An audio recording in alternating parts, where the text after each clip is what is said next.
witnessing a farm-to-table fuckfest at Ina and Jeffrey's to be at this board meeting. But someone has to save this fucking place. All right, I don't know where the fucking deer is, so let's just start this fucking meeting. Golden Boy's fertilizing the lawn. Application rates are down. Newman's town hall was a shit show. We need a big fucking distraction. Let's send someone straight to the 7. Let's just go in order. GPA, fucking terrible. IQ, surprisingly good. Additional skills, British accent. All right, who is pushing for this kid? Anyone? Focus tests show him in the lead with the 12 to 18 demo. They think he seems like, quote, a real one. His on-screen skin color test read a bit dark. They'll get Annie fucking Leibovitz to shoot him, you racist shit.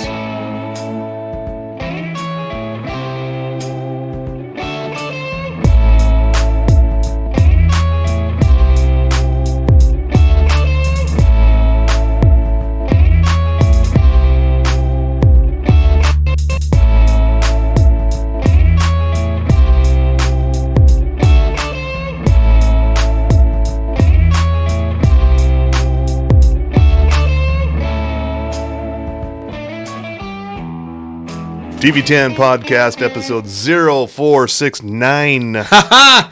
69! Yeah, 69! You get what's going on here? Oh, yeah. Yeah. I know, it's a kind of highbrow comedy you've come to expect from TV10 Podcast. This is technically our season 11 premiere. Yeah. And after only 469 episodes, you are expecting more comedy, but no, this is what we're hanging on to. Yeah, so Bill Frost over here, Tommy Milagro over there. Hi. We recorded our very first episode in 2013, right around the end of October, start of November. We recorded right here in the Ogden Zone studio. Yeah.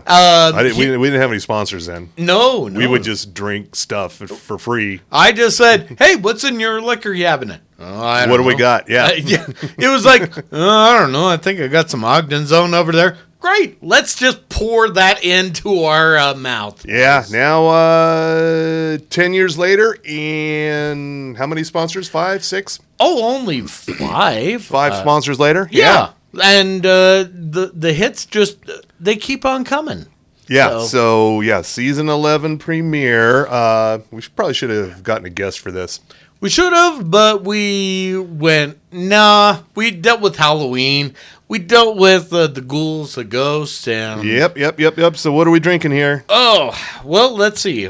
Seeing as how we talked about we're in the Ogden Zone studios, we are having some of Ogden Zone's Porter Fire Apple Whiskey, and we mix this up into a apple cider whiskey smash. Now, it calls for a little bit of apple cider into this mix, but I didn't feel like going to Trader Joe's, huh? No, because I didn't feel going highbrow as fuck. So I did a little Martinelli's here with the sparkling cider. Yeah. And my God, if it didn't turn out well. There's even some pumpkin spice in there, and I don't hate it. Yeah, there is a little pumpkin spice in there from your favorite bartender. Mm-hmm. Not a sponsor. So It's all we're saying is maybe that's the way to flavor your drinks for the holiday season. This is a good... I like it. I like it. It's the only way you're going to get through your in-laws this season. Oh, God. You're laughing, but you didn't say it was wrong. Nope. So we got to get into the TV news because we've been away for a while. Yeah, we took last week off because there was too much Halloween partying to be had. Yeah, there was Rock on your behalf. There was Wrestling on my behalf. The Rock and Wrestling connection. And so I was... I'm not going to say hungover, but it's not a bad way to put it. You're not saying but you're not that. Yeah, and this just last night, Magda Vega, we played up in Ogden. Oh dear! At the Funkin' Dive with the hottest band in the land, Tycoon Machete. Oh, how did that go? That band is so fucking good. It's amazing that they let us play with them. Bigger question. We are nowhere near that level. Which band was able to hang until the wee hours of the night? Oh, well, Tycoon Machete closed the night. Wow. Yeah. And, so also Magda Vega has, we coincidentally, Magda Vega has our 10-year anniversary show coming up in December. Ooh. Yeah, What year? What day? It's going to be Friday, December 29th. It's that weekend between Christmas and New Year's. Okay, and thank God I think I'm going to be around for that time. Okay. So, All yeah, right. I will be there, and maybe we'll sell some of our T-shirts along the way, or I'll put them in a gun. T-shirt gun. yeah. Do we have that in the budget? Yeah, I think maybe I can get one off Wish. Brilliant. That's Yeah, all yeah. I ask for. Yeah, can you check out the listener mailbag? Because I know we got something marinating there. It's been a while since we were in the TV10 podcast studios, but yes, we do have something from our good friend Ted Hansen, the third squatty. Is that the word we want to use? The fifth Beatle? Yeah. Especially now and then. Let's see what I did there. Yeah. Okay, Yeah. moving along. All right.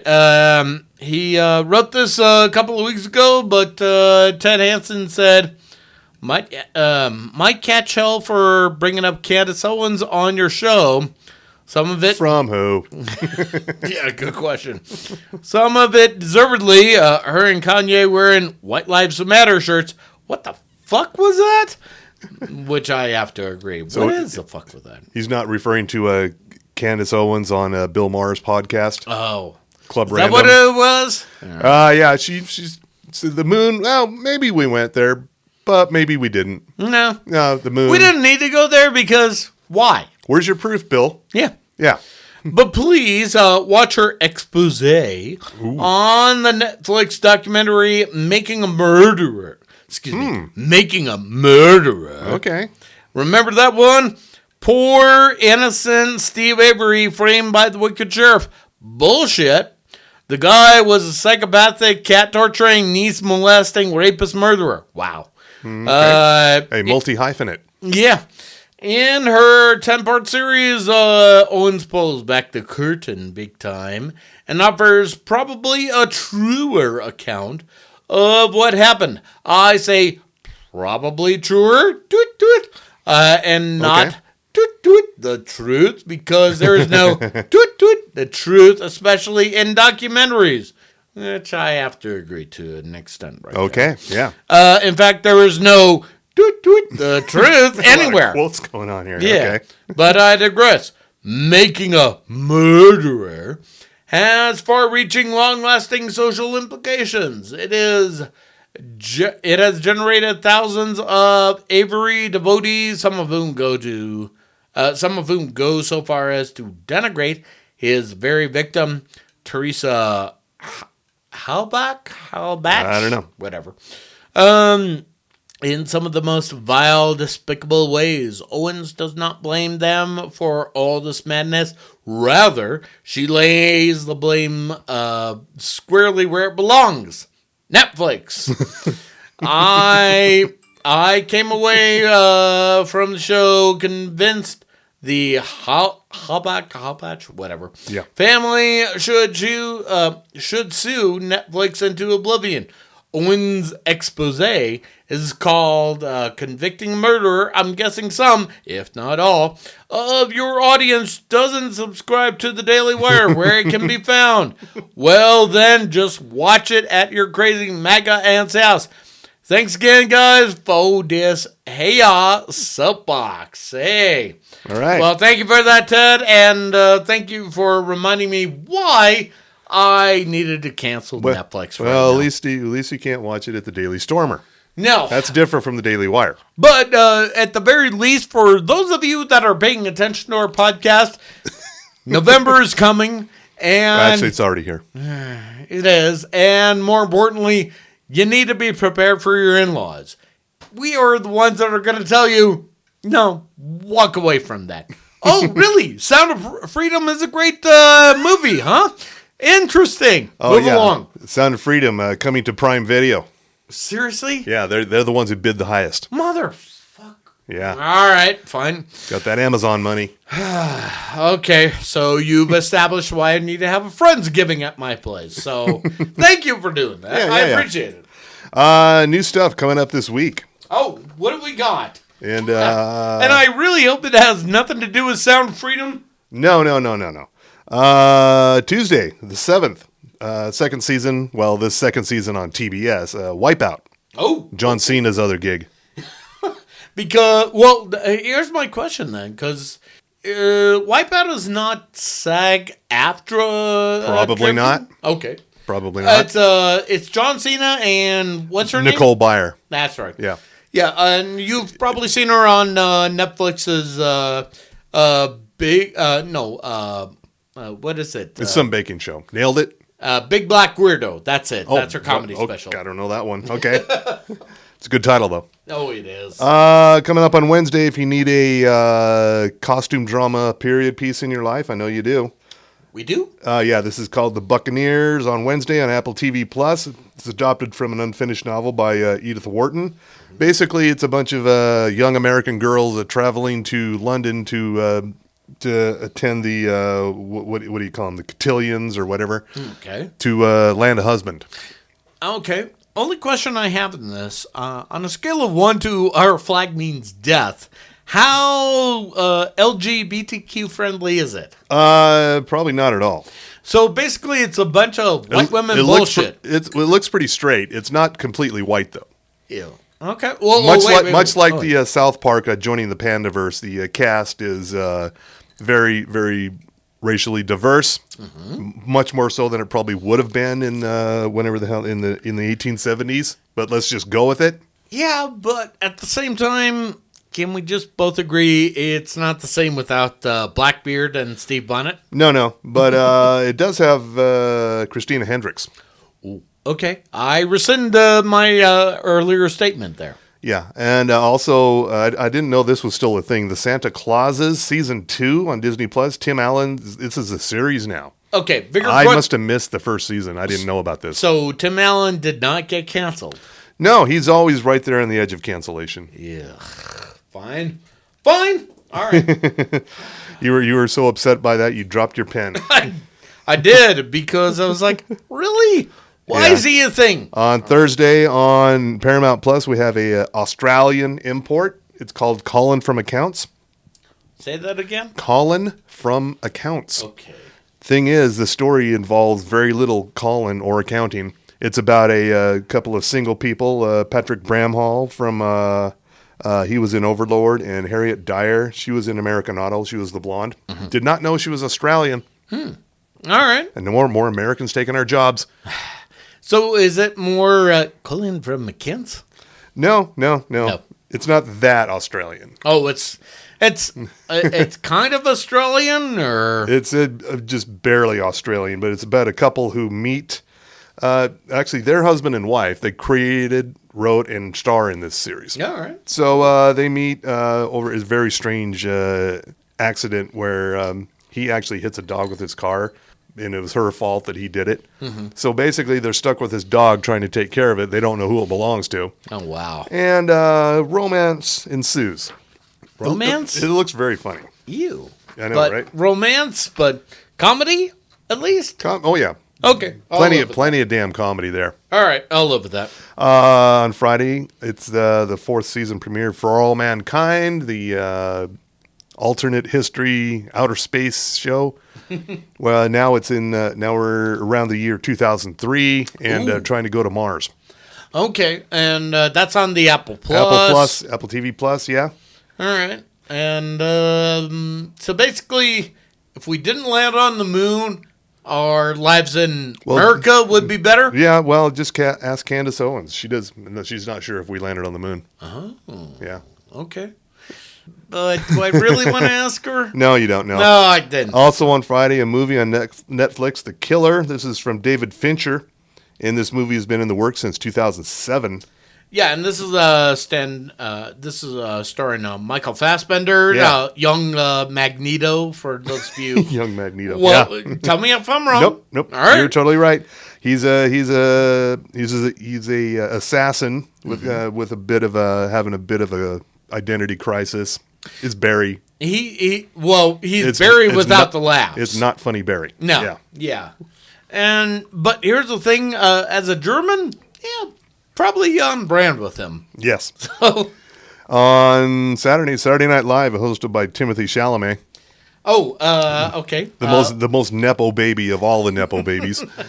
And probably the most precious. He's so precious. Paul Atreides of all time. Yeah, musical guest Boy Genius. Oh. Who are very good. That is the little super group made up of Julian Baker, Phoebe Bridgers, and Lucy Dacus, an indie rock super group of sorts. I mean, if you know, you know. I mean, but if you don't know any of those names, it's not a super group to you. Yeah. Yeah. Yeah, and I don't know any of those names, and I don't fucking care, but let's see what they got. You're not up on your precious indie rock? No, of course not. I mean, unless Billy Corgan, because, he and I are tight. Tommy Milagro's biggest fan, Billy Corgan, Smashing Pumpkins. I'm just saying, unless he says to me, you really got to pay attention to Boy Genius. They are exactly how our band was like back in the 90s. Yeah, maybe. Yeah. Until he says that, I'm just going to say, fuck it. I don't think we've ever discussed this over 10 seasons. Mm-hmm. What the fuck does Tommy Milagro listen to music-wise? Is it anything besides wrestling intros? Good question. Honestly, I will say I'm a bit of omnivore when it comes to music. Okay. I will listen to rap. I will listen to alternative music. I will even listen to classical music, and even classical music that does not come from Bugs Bunny movies. No. Okay. Well, maybe a little, but I will also listen to classical music that tries to play the hits like Smooth Criminal and let's see, some Metallica. All right. Even Kashmir. So. Okay. Talk to me about Vitamin String Quartet. Talk to me about Dallas String Quartet. Maybe Two Cellos. If you want to hear their rendition of Thunderstruck. I mean, okay, you're laughing, but at the same time, okay, it's actually all a right, banger. yeah. So no bro country in the Spotify playlist. No.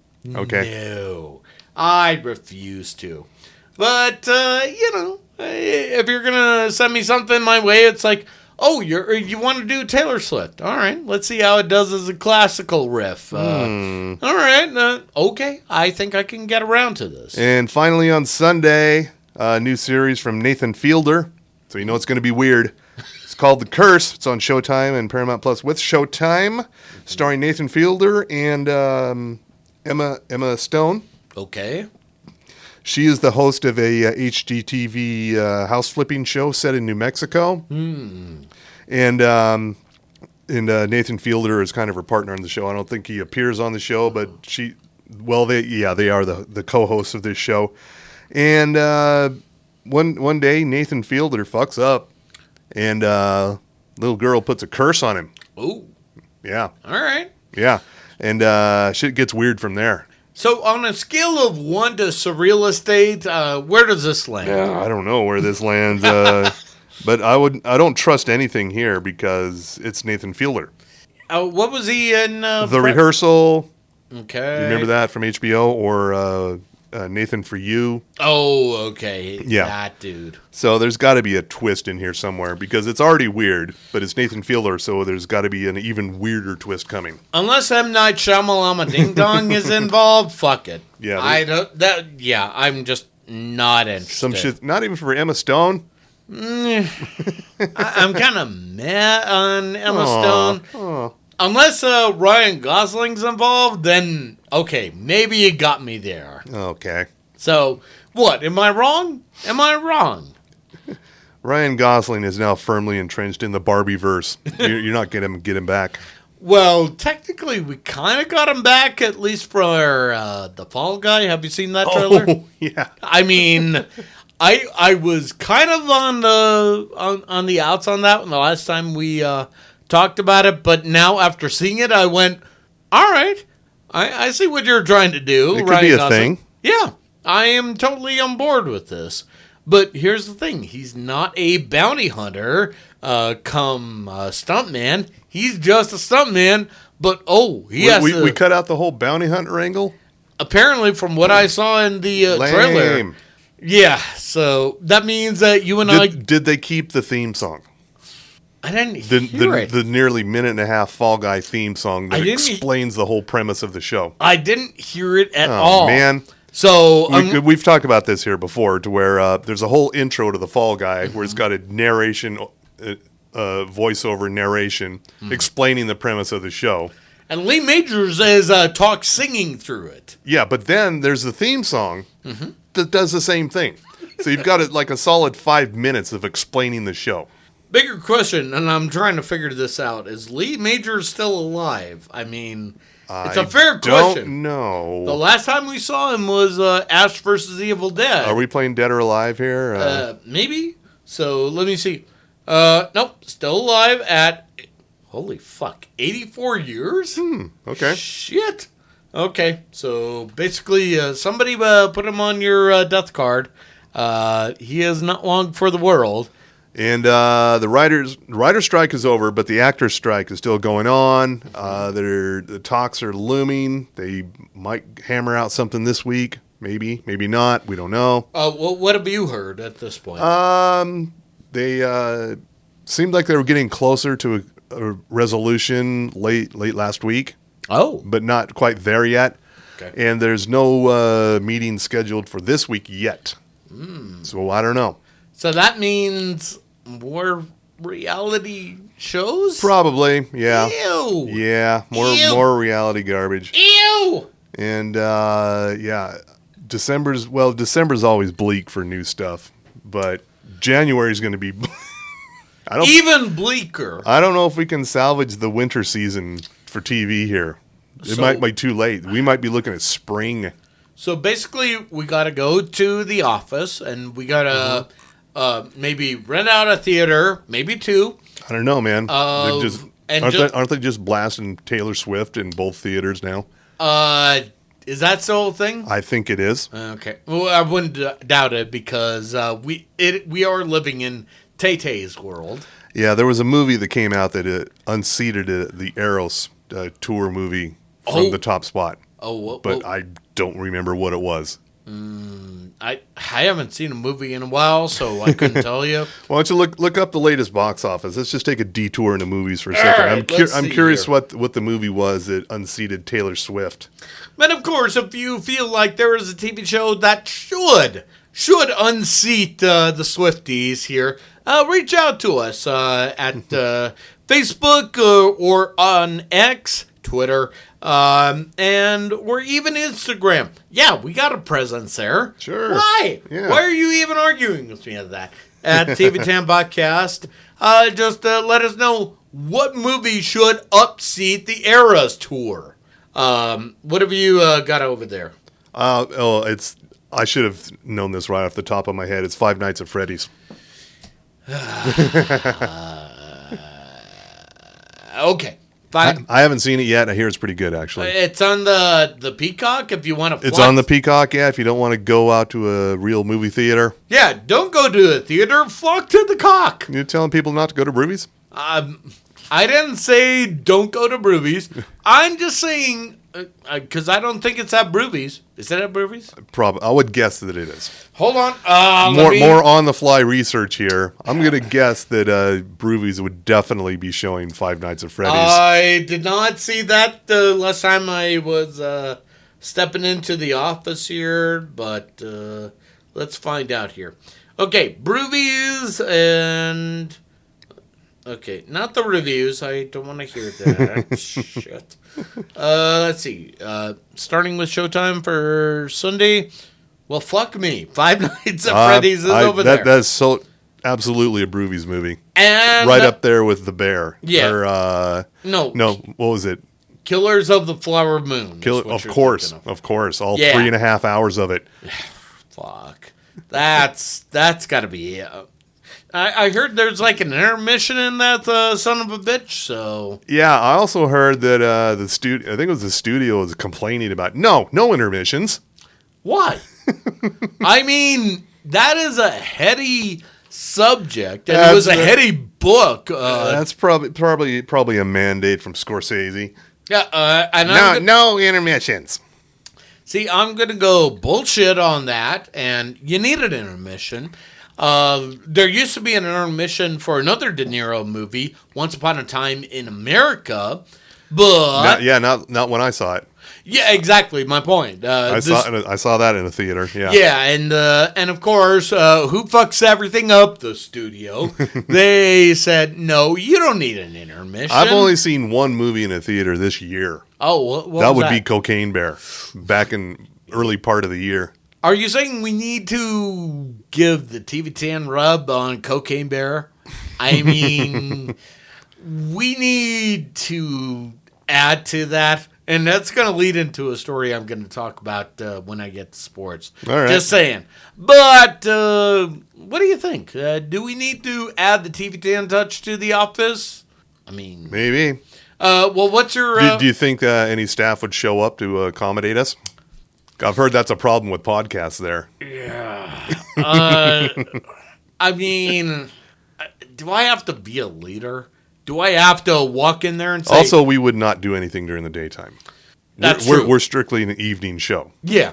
Yeah, we would never deign to go in there in the morning when the sun is out there. Fuck all of that. Yeah. By the way, if you are listening to this right now and you're waking up going, what the hell? Yeah, it's daylight saving had ended. So... Yeah. And it got so dark here in Sosala. Fucking hell, yeah. I mean, it was feeling very stabby before, but now, Jesus Christ. Man, you don't want to be out after dark in Sosala? Yeah. And what's the dude with the Captain Kirk mask doing over there? What's going on? See, kids, that's a reference to Halloween. Yeah. All right. You know, and a little piece of from Paramount Network, a little bit of news on Yellowstone. The second half of season 5 was supposed to premiere right around now. But what happened?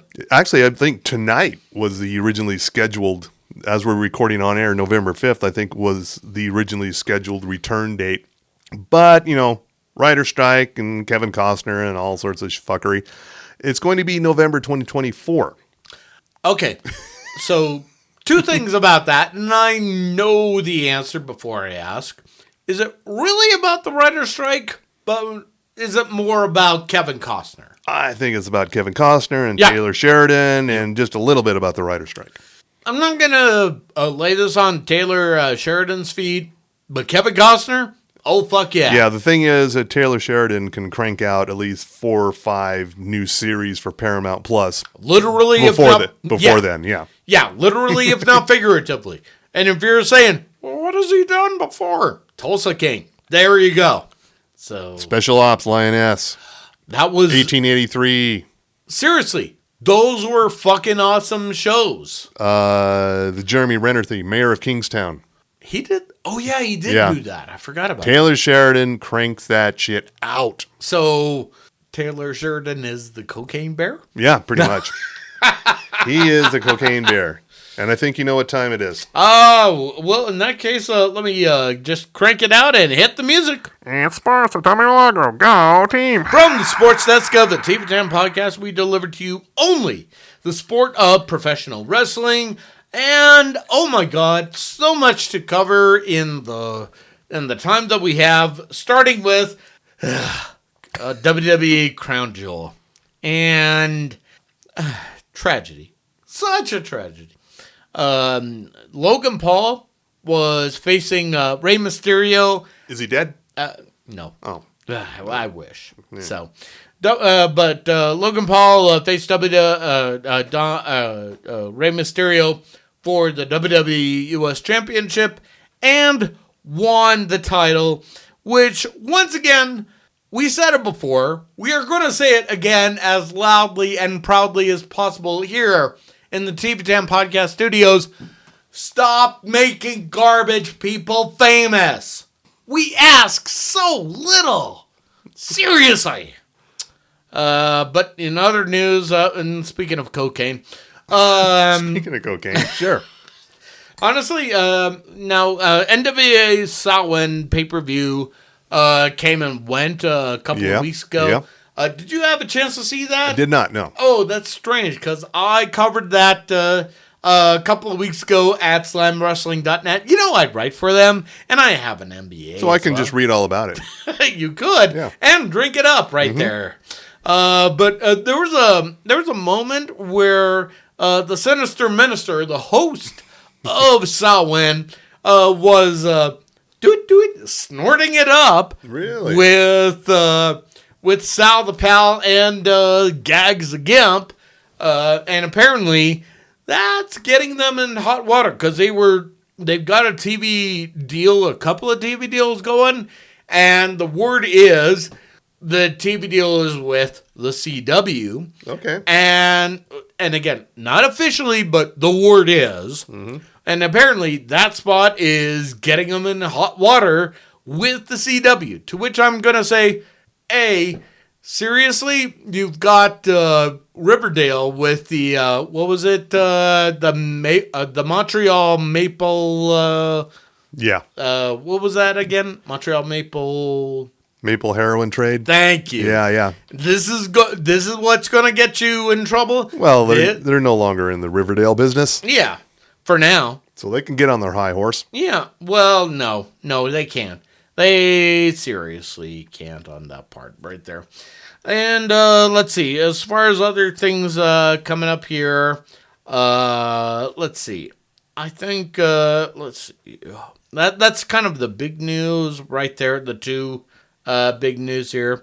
The other part going back to WWE Crown Jewel, Gunther, who is the WWE Intercontinental Champion, wasn't permitted to leave the United States for 6 months due to residency regulations, and that's why he's not touring with the WWE outside of the USA here.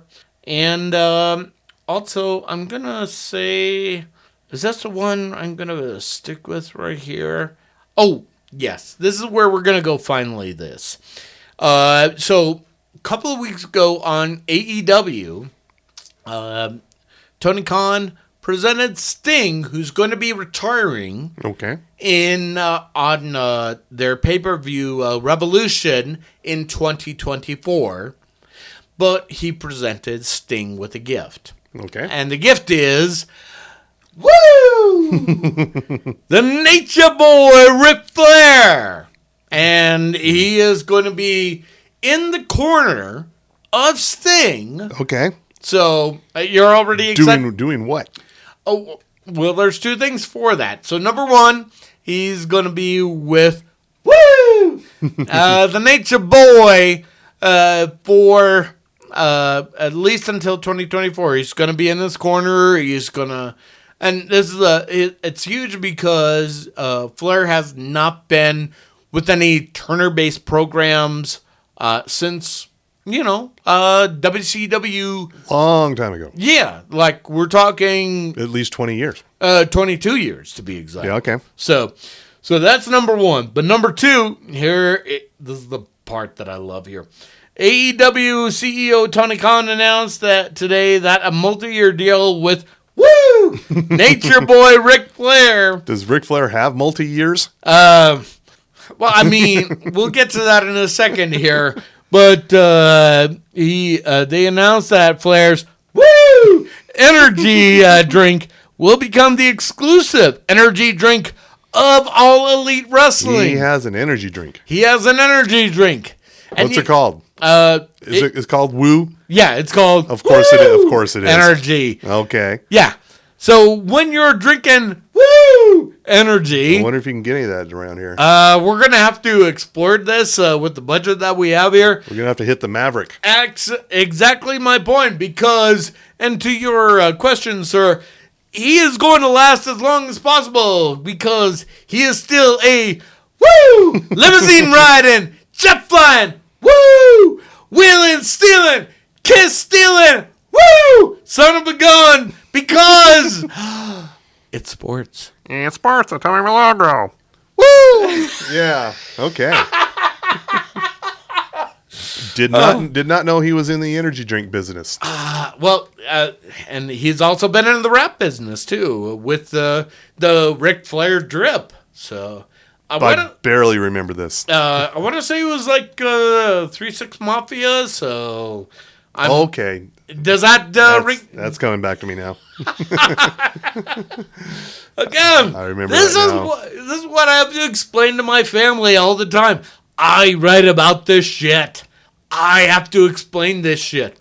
But how does that? No, I don't know when any of your birthdays are, but I know everything about Ric Flair. And that's what's Exactly. important. Yes. I don't know why that's so hard to explain. Thankfully, I can say this to you. I'm sorry I can't come to Thanksgiving dinner. I'm covering Slam Wrestling, covering for Slam Wrestling. Oh yeah, Survivor Series is around the corner, so yeah, yeah. That's what I'll say on the subject there. Okay. All All right. right. And see, I'm not sure if we talked about this last time. It's been a couple weeks, but for City Weekly and a couple of other alt weeklies out there. Oh, you write still for I write, City Weekly? I write some stuff, yeah. And I dredged up some of the worst TV spinoffs ever perpetrated. Tell me Aftermath is on there. It's mentioned, but I didn't think it warranted a whole paragraph. Wow. But, we have the good ones like Gen V from The Boys. Excellent spinoff. Yeah. Of course, there's one of the ultimates, Better Call Saul from Breaking Bad. And, Gutfeld from Mein Kampf. So, CSI Cyber was a terrible idea that happened on CBS. Oh shit. Yeah, there was basically they recruited some black hat hackers who turned white hat hackers, of course, and they would track down cyber terrorists who, of course, do things like set your printer on fire through Wi-Fi. Real heavy stuff. Oh yeah. Yeah, Patricia Arquette. They brought in Ted Danson for the second season. Didn't help. And bigger question: which Who song did they use for the intro? I think it was the Who's "I Can See for Miles" You. because all the CSIs had to have a Who song. Yeah. So first of all, Won't Get Fooled Again. Great song Already right taken, there. yeah. The Seeker. Perfect right there. Just leave it at B. Which one used the Seeker? They called me the Seeker. I know. And I know, but which CSI used that one? I want to say it was either Miami or New Orleans. Oh yeah, It was one of Okay. those. All right. But what was the Who song again? For CSI Cyber, it was I Can See for Miles. I Can See for Miles. Yes, Again, not one of their better ones. no. But then again, the Who sold out a long time ago. Yeah. It's in one of their albums. Also, I mentioned in here Baywatch Nights, which was David Hasselhoff and the guy who played the cop from the show. They started their own detective agency. Yeah. That And then is- the show sucked. And in the second season, they tried to turn it into the X-Files. So we're going to be examining paranormal incidents. So for everybody that ever complained about The Rock and SAG-AFTRA's Baywatch, Oh, no. no, this does not even touch those waters. Literally, if not figuratively. Yeah. There was a Golden Girls spinoff called Golden Palace. Oh, yeah. That's when Rue McClanahan and Betty White, while she was still alive. Everybody without B. Arthur. Yeah. And they added Cheech Marin and Don Cheadle. Those two were great, but the rest, meh. And Only lasted one season. well, yeah, because for obvious reasons. In 1989, there was, I believe this was on Fox, a show called Living Dolls. Starring in her very first role on any screen, I think, Halle Berry. Really? Yeah. Wow. Also, Leah Remini was in this as well from King of Queens. What was it called again? It was called Living Dolls. They were aspiring models. Okay. It should be noted that Halle Berry is 5'5", Leah Remini is 5'3", so keep aspiring to be a model because Yeah, and let's also just make it clear, this is a far cry from the Dollhouse, so... oh yeah, not completely unrelated. Totally I didn't even know this one existed. There was a Hill Street Blues spinoff What? from David Milch called Beverly Hills Bunts, starring Dennis Franz. Beverly Hills... Say... Beverly Hills Bunts, based on the character. How do you spell buns? Buntz. Okay. Yeah, he was. It was this kind of a comedy. This is before Dennis Franz went on to greatness as Sipowicz on NYPD Blue. Wow. Yeah. That is dating things so horribly. Yeah, so it's basically it's an unfunny comedy and it's an unexciting cop drama. So Okay. it's a pretty great combination there. Are you sure that's the word you want to use? Great. Are you sure? How about Three's a Crowd? Oh, I do remember here. John Ritter taking the Jack Tripper character onto he's engaged to he's got a girlfriend and a disapproving rich father played by Robert Mandan. Well, wasn't it one of the roommates that he engaged to? No, it should have been. Suzanne Summers apparently offered to join the show as and that show probably would have been a hit. Yeah. But they went with somebody no one's ever heard of. Okay. So they went with a brunette, which meh, but at the same time, not the right brunette, so double meh. Yeah, you didn't have Janet. No. That's the problem right there. And Archie Bunker's Place from 1979 to 1983. Okay. And some of you are going, who? What? Yeah, Archie Bunker's Place was a spinoff of All in the Family. Gene Stapleton was in it. Edith. This is a Norman Lear thing. And but thing is, towards the end of the All in the Family series, pretty much Carol O'Connor and Gene Stapleton were like, "Fuck, we're over this. This show is toast. We're done. We're fucking done with it." But then CBS said, "But money." So here's Archie Bunker running his neighborhood bar, and Gene Stapleton just did. I think one season, or maybe not even a full season, and just said, "Just kill me, just kill me, just kill Edith off." So she dies of cancer. So comedy, hilarious. So was it more like, Archie, I got the cancer? Yeah, something like that. Something like that. Yeah. So yeah, even like, please kill me. I don't care how much money you're giving me. I just got kill the me. woman cancer. Dead. Yeah, and I'm pretty sure I mentioned Aftermash in here somewhere, but that was just so terrible. You didn't have the genius juice in you to do it, huh? Maybe I omitted the reference to Aftermash in here. I'm just saying I wouldn't blame you if you didn't have enough genius juice. Maybe my editor took it out and said, "No, fuck that show." Oh, wow. So who do we blame at City Weekly about that? I don't know. I don't remember if I took it out or somebody else took it out. Okay. But in the interest of we're on record and we're live on air, let's blame somebody there. I don't care who, just blame somebody. You got the power. Perhaps blame.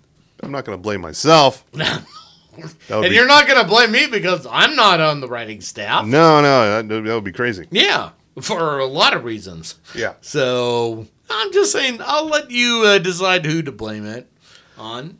And what are you watching that you think you should recommend to people? I mean, right now, the way Gen V ended, oh, fucking hell.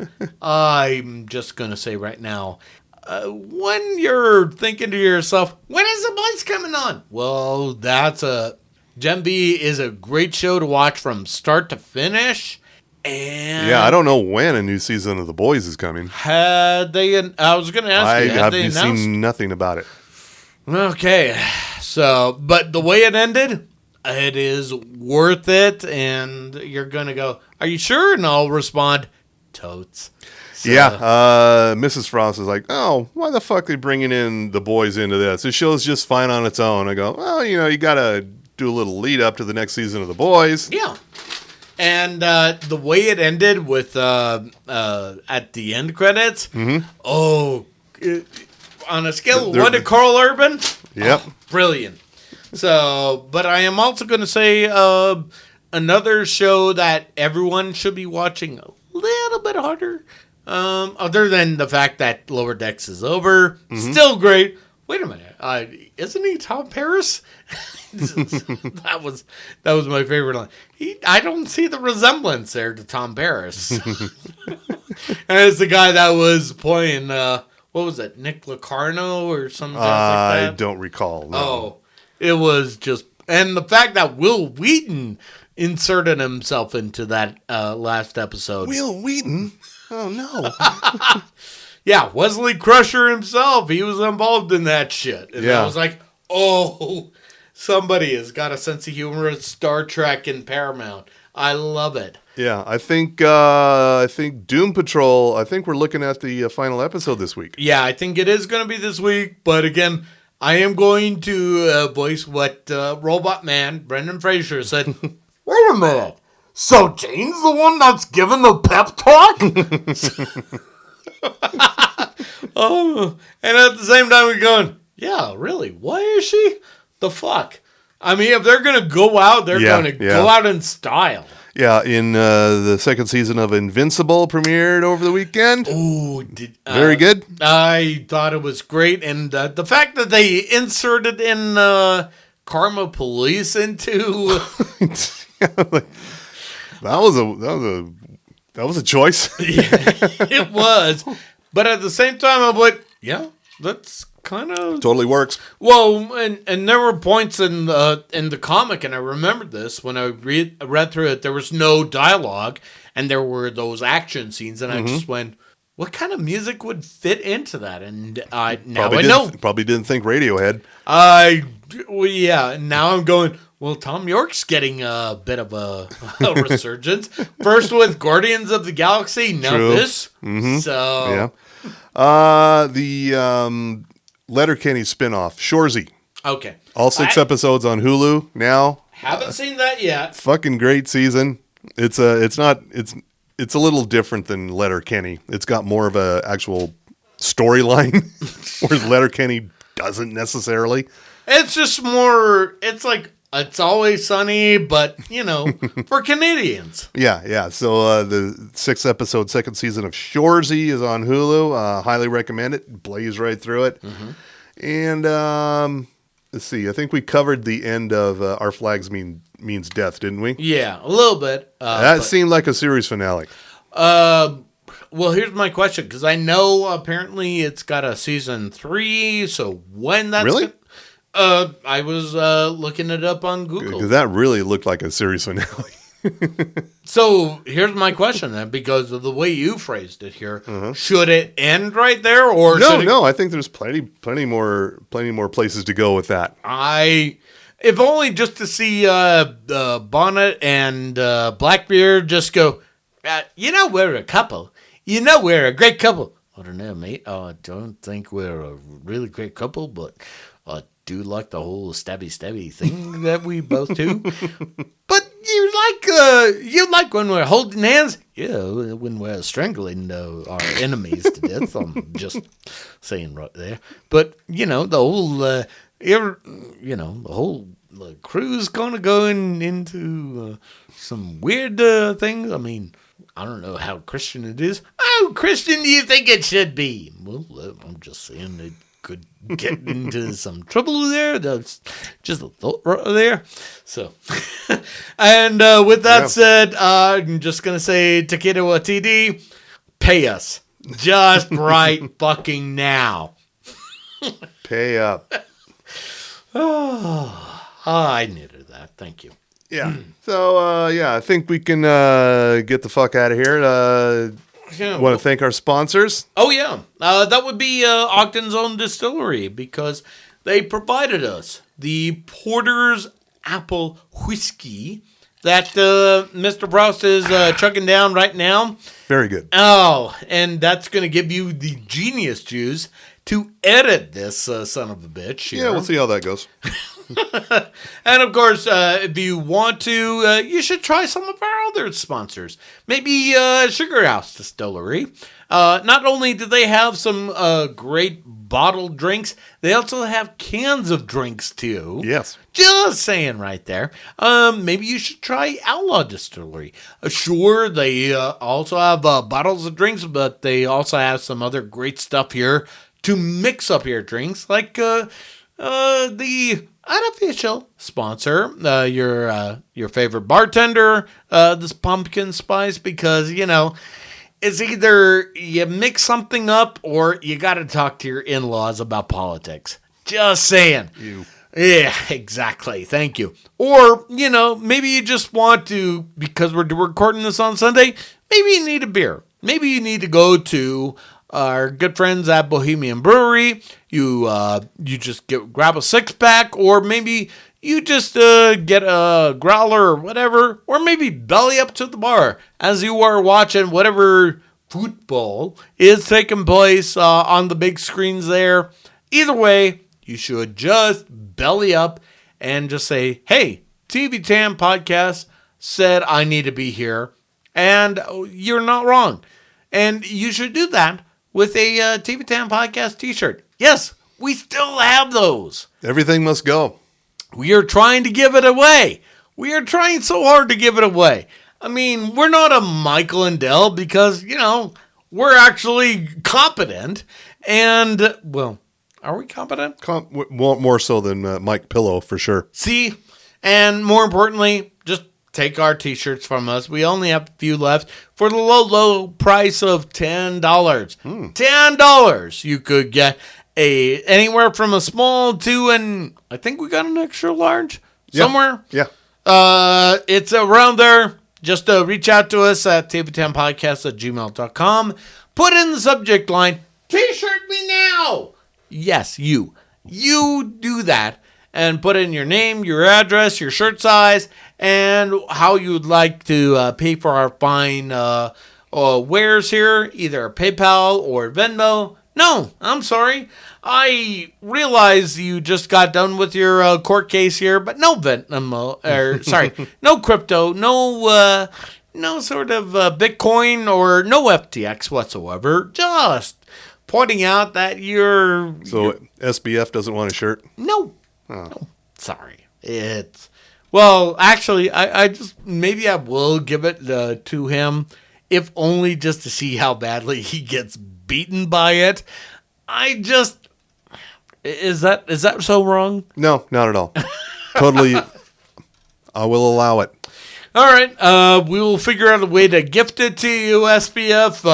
And just know your T-shirt is on the way. And on that note, Good Night America, Season 11 premiere.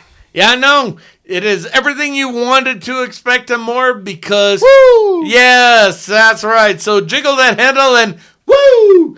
We're done. Off you fuck.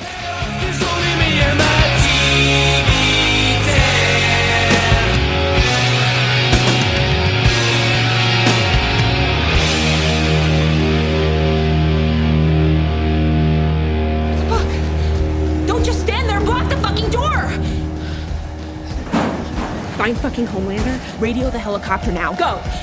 All right, everyone grab one and make a call right now. Whoever kills these rogue soups gets into 7. Hello?